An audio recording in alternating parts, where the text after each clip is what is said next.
Welcome back to Transcriber from Reddit. Today's topic comes from the website MinistryWatch. The tagline for their website is Empowering Donors to Christian Ministries.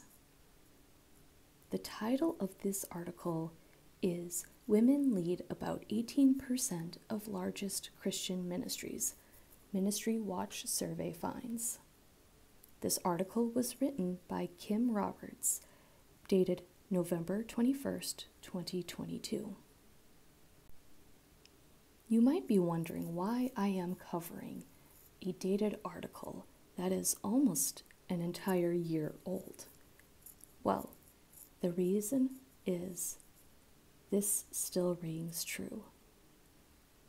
Women are expected to serve, but not to lead.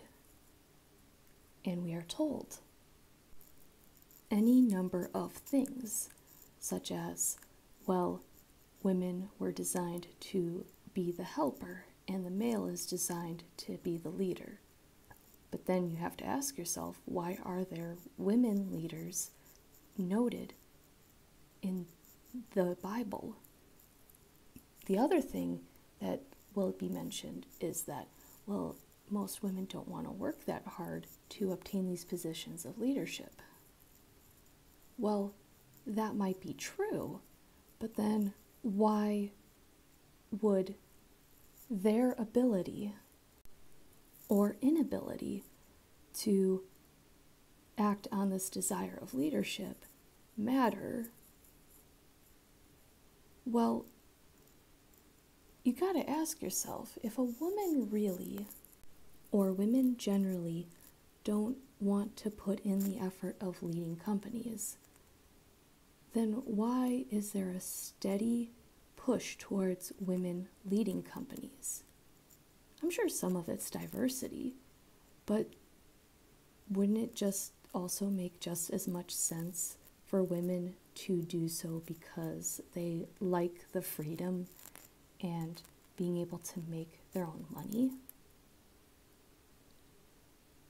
Anyway, that's why I'm covering this topic today.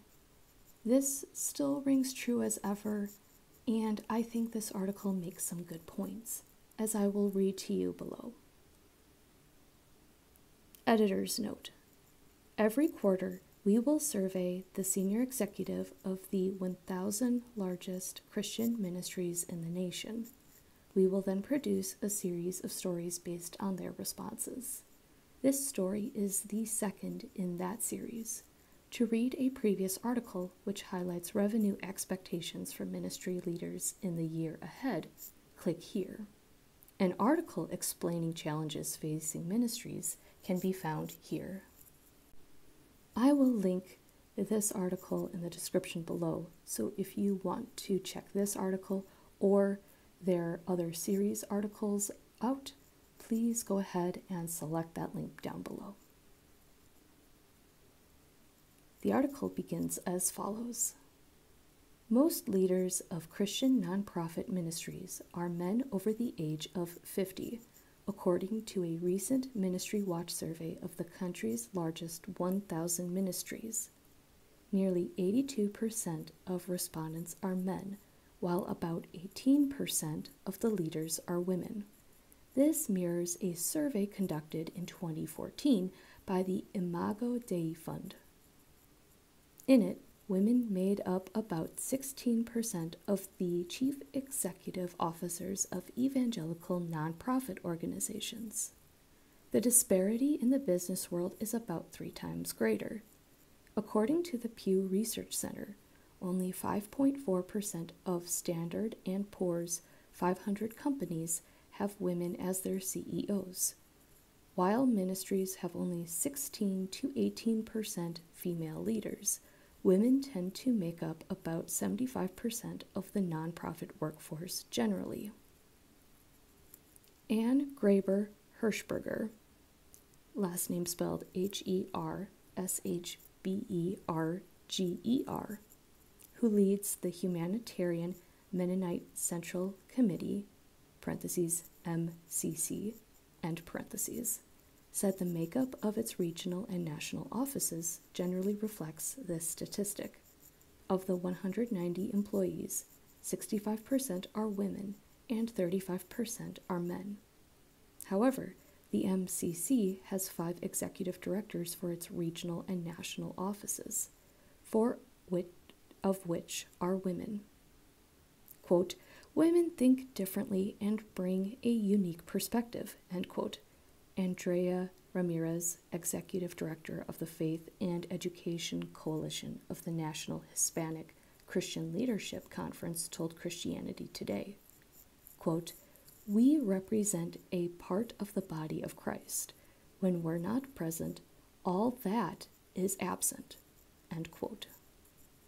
Hirschberger has been leading the MCC for 2 years as Executive Director, but was involved as a board member for over 20 years before joining the ministry staff. Having been involved in leadership for most of her life from the time she was elected to lead her high school church youth group, Hirschberger has also benefited from the informal mentoring of a former university president, and she has informally mentored younger women into leadership roles. Quote, "There have only been a handful of times in my life when I felt I was held back from serving in ways I was called because of being female," end quote, Hirschberger told MinistryWatch. While serving in Nicaragua and presenting during a church conference, Hirschberger was approached by a male church member who told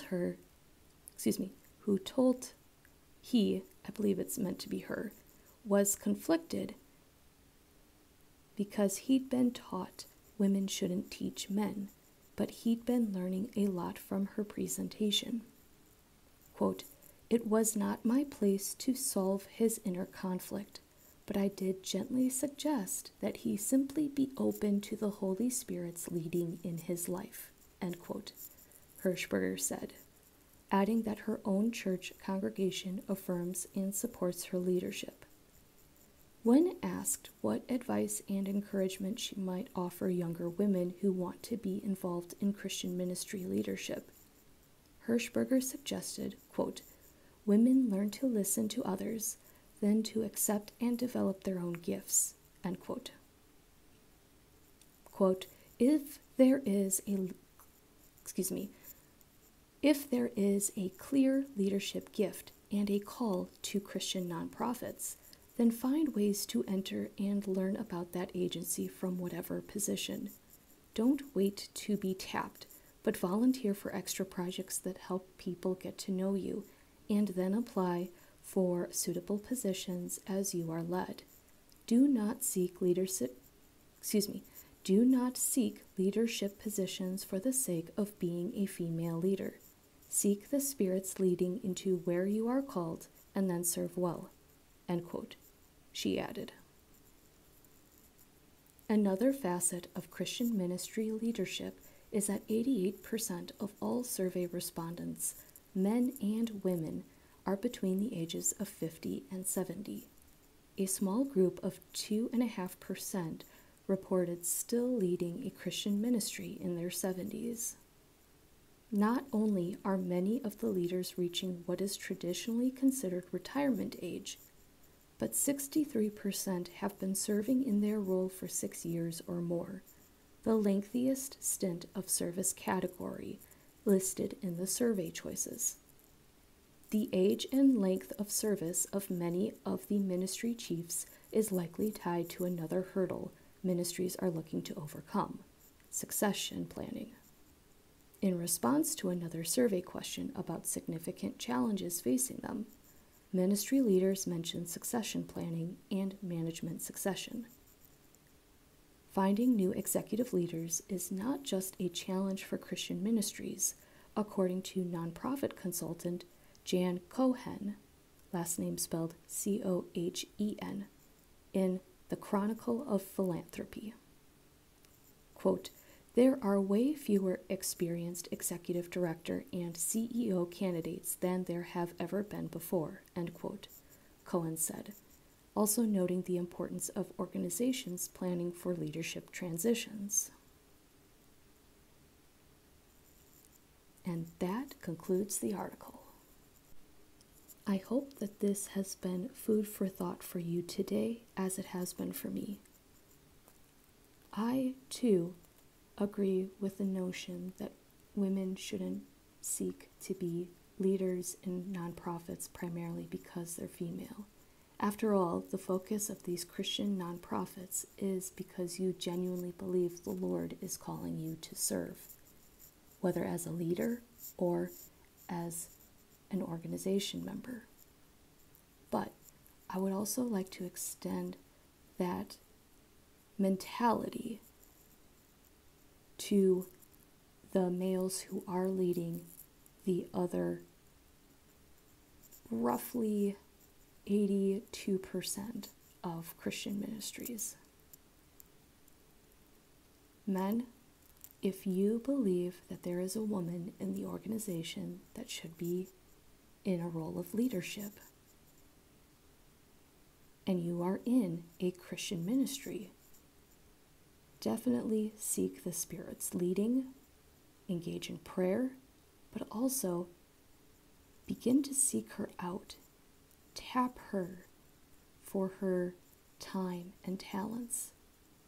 If you don't know what her abilities are, have other people that she works with help you find them out. And finally, don't hesitate in being ready to let go.